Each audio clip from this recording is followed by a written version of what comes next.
Hi friends, welcome to ಧಾರ್ಮಿಕ cooking channel. ಇವತ್ತಿನ recipe simple breakfast recipe ಅಂತ ಹೇಳ್ಬೋದು. ಪಾಲಕ್ ಪನ್ನೀರ್ ರೈಸ್ ಹೇಗೆ ಮಾಡೋದು ಅಂತ ನೋಡೋಣ. ತುಂಬ ಆರೋಗ್ಯಕ್ಕೆ ಒಳ್ಳೆಯದು ಅಂತಲೂ ಹೇಳ್ಬೋದು. ಪಾಲಕ್ ಮತ್ತು ಪನ್ನೀರ್ ಎರಡೂ ಯೂಸ್ ಮಾಡಿರೋ ಅಂಥ ರೈಸು. ಸೊ ಮಾಡೋದು ಹೇಗೆ ಅಂತ ನೋಡೋಣ. ಮೊದಲಿಗೆ ಒಂದು ಪ್ಯಾನ್ಗೆ ನಾನು ಒಂದು ಸ್ವಲ್ಪ ತುಪ್ಪ ಹಾಕ್ಕೊತಾ ಇದ್ದೀನಿ. ಅದಕ್ಕೆ ಒಂದು 10-12 ಗೋಡಂಬಿಗಳನ್ನ ಹಾಕಿ ಸ್ವಲ್ಪ ಫ್ರೈ ಮಾಡ್ಕೊತಾ ಇದ್ದೀನಿ. ಗೋಡಂಬಿ ಎಷ್ಟು ಬೇಕಾದರೂ ಹಾಕ್ಕೋಬೋದು. ಸೊ ನೀವು ಇನ್ನೂ ಜಾಸ್ತಿ ಬೇಕಿದ್ರೂ ಹಾಕ್ಕೋಬೋದು. ಸ್ವಲ್ಪ ಬ್ರೌನ್ ಆಗೋವರೆಗೂ ಫ್ರೈ ಮಾಡಿ ಅದನ್ನು ತೆಗೆದಿಟ್ಕೋಬೇಕು. ಅದಕ್ಕೆ ಇವಾಗ 200 ಗ್ರಾಮಷ್ಟು ನಾನು ಪನ್ನೀರನ್ನ ಕಟ್ ಮಾಡಿ ಹಾಕ್ಕೊಂಡಿದ್ದೀನಿ.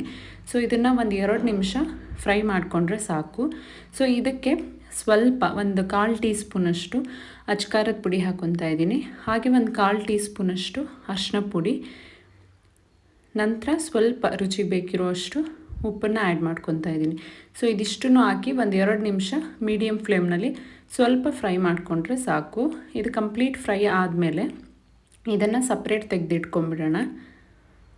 ನಂತರ ಅದೇ ಪ್ಯಾನಿಗೆ ನಾನು ಎಣ್ಣೆನ ಹಾಕ್ಕೊತಾ ಇದ್ದೀನಿ. 2 ಟೇಬಲ್ ಸ್ಪೂನಷ್ಟು ಎಣ್ಣೆ ಹಾಕಿ ಅದಕ್ಕೆ ಒಂದು ಬೆಳ್ಳುಳ್ಳಿ, 1 ಇಂಚ್ ಶುಂಠಿ, ಒಂದು 4 ಮೆಣಸಿನ್ಕಾಯಿ ಹಾಕಿ 2 ಕಪ್ಪಷ್ಟು ಅಂದರೆ 1 ಕಟ್ ಬರುತ್ತೆ, 2 ಕಪ್ಪಷ್ಟು ಪಾಲಕ್ ಸೊಪ್ಪನ್ನು ನಾನು ಕಟ್ ಮಾಡಿ ಹಾಕ್ಕೊಂಡಿದ್ದೀನಿ. ಇದು ಕಂಪ್ಲೀಟ್ ಸಾಫ್ಟ್ ಆಗೋವರೆಗೂ ಫ್ರೈ ಮಾಡ್ಕೊಳ್ಳಿ. ಅಂದರೆ ಒಂದು 2-3 ನಿಮಿಷ ಈ ಥರ ಫ್ರೈ ಮಾಡಿಕೊಂಡು ಇದು ಕಂಪ್ಲೀಟ್ ತಣ್ಣಗಾಗೋವರೆಗೂ ಬಿಟ್ಟು ಆನಂತರ ಇದನ್ನು ರುಬ್ಬಿ ಪೇಸ್ಟ್ನ ರೆಡಿ ಮಾಡ್ಕೋಬೇಕು.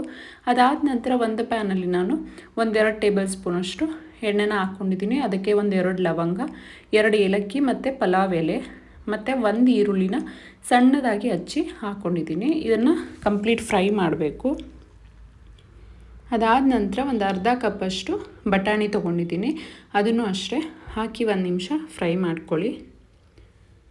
ಇದು ಸ್ವಲ್ಪ ಫ್ರೈ ಆದ ನಂತರ ಸ್ವಲ್ಪ ರುಚಿಗೆ ಎಷ್ಟು ಬೇಕಷ್ಟು ಇದಕ್ಕೆ ಉಪ್ಪು ಹಾಕ್ಕೊತಾ ಇದ್ದೀನಿ. ಇದನ್ನೊಂದ್ಸರಿ ಚೆನ್ನಾಗಿ ಮಿಕ್ಸ್ ಮಾಡಿಕೊಂಡು ಇನ್ನು ಉಳಿದಿರೋ ಅಂಥ ಸ್ಪೈಸಸ್ ಪುಡಿನ ಹಾಕ್ಕೊತಾ ಇದ್ದೀನಿ. ಸೊ 1/4 ಟೀ ಸ್ಪೂನು ಅರಿಶಿನ ಮತ್ತು 1 ಟೇಬಲ್ ಸ್ಪೂನಷ್ಟು ಗರಂ ಮಸಾಲ, 1/4 ಟೀ ಸ್ಪೂನಷ್ಟು ಚಿಲ್ಲಿ ಪೌಡರ್, ಇದಿಷ್ಟನ್ನು ಹಾಕಿ 1 ನಿಮಿಷ ಇದನ್ನು ಫ್ರೈ ಮಾಡಿ ಅದಾದ ನಂತರ ನಾವು ಪಾಲಕ್ ಏನು ಬೇಯಿಸ್ಕೊಂಡು ರುಬ್ಕೊಂಡಿದ್ದೀವೋ ಆ ಪೇಸ್ಟನ್ನು ನಾನು ಇದಕ್ಕೆ ಆ್ಯಡ್ ಮಾಡ್ಕೊತಾ ಇದ್ದೀನಿ. ಅದನ್ನು ಸ್ವಲ್ಪ ಫ್ರೈ ಮಾಡ್ತಾ ಅದಕ್ಕೆ ಒಂದು ಅರ್ಧ ಕಪ್ಪಷ್ಟು ನೀರನ್ನ ಆ್ಯಡ್ ಮಾಡ್ಕೊತಾ ಇದ್ದೀನಿ. ಆ್ಯಡ್ ಮಾಡಿ ಇದನ್ನ ಚೆನ್ನಾಗಿ ಮಿಕ್ಸ್ ಮಾಡಿ ಸ್ವಲ್ಪ ಕಲರ್ ಟರ್ನ್ ಆಗೋವರೆಗೂ ಅಂದರೆ ಒಂದು 5 ನಿಮಿಷದವರೆಗೂ ಇದನ್ನು ಚೆನ್ನಾಗಿ ಫ್ರೈ ಮಾಡ್ಕೊಳ್ಳಿ. ನೋಡಿ, ಕಲರ್ ಚೇಂಜ್ ಆಗಿದೆ. ಸೊ ಇದು ಕಂಪ್ಲೀಟ್ ಮಸಾಲೆ ಚೆನ್ನಾಗಿ ಕುಕ್ ಆಗಿದೆ.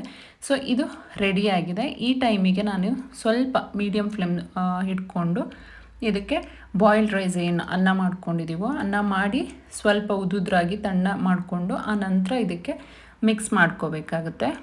ಬಿಸಿ ಬಿಸಿನಲ್ಲೇ ಮಾಡಿದರೆ ಹಿಟ್ಟಿಟ್ಟಾಗ್ಬಿಡುತ್ತೆ. ಹಾಗಾಗಿ ಸೊ ಇದನ್ನು ಚೆನ್ನಾಗಿ ಮಿಕ್ಸ್ ಮಾಡ್ಕೊಳ್ಳಿ. ಈ ಕನ್ಸಿಸ್ಟೆನ್ಸಿಗೆ ಮಿಕ್ಸ್ ಮಾಡ್ಕೊಂಡ ನಂತರ ಇದಕ್ಕೆ ನಾವು ಫಸ್ಟು ರೋಸ್ಟ್ ಮಾಡಿಟ್ಕೊಂಡಿರುವಂಥ ಪನ್ನೀರು ಮತ್ತು ಗೋಡಂಬಿಗಳನ್ನ ಇದಕ್ಕೆ ಹಾಕ್ಕೊತಾ ಇದ್ದೀನಿ. ಹಾಗೆ ಒಂದು ಅರ್ಧ ನಿಂಬೆಹಣ್ಣಿನ ರಸ ಹಾಕ್ಕೊತಾ ಇದ್ದೀನಿ ಮತ್ತು 1-2 ಸ್ಪೂನಷ್ಟು ತುಪ್ಪನ ಆ್ಯಡ್ ಮಾಡ್ಕೊತಾ ಇದ್ದೀನಿ.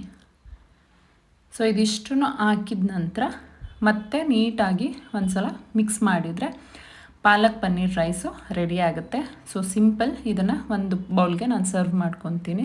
ಸೊ ಇದಿಷ್ಟೇ, ತುಂಬ ಸುಲಭವಾಗಿ ಮಾಡ್ಕೋಬೋದು. ಹಾಗೆ ಹೆಲ್ದಿ ಆದಂತಹ ರೈಸ್ ರೆಸಿಪಿ ಅಂತಲೂ ಹೇಳ್ಬೋದು. ಸೊ ನೀವು ಕೂಡ ಒಂದು ಸಲ ಮನೆಯಲ್ಲಿ ಟ್ರೈ ಮಾಡಿ.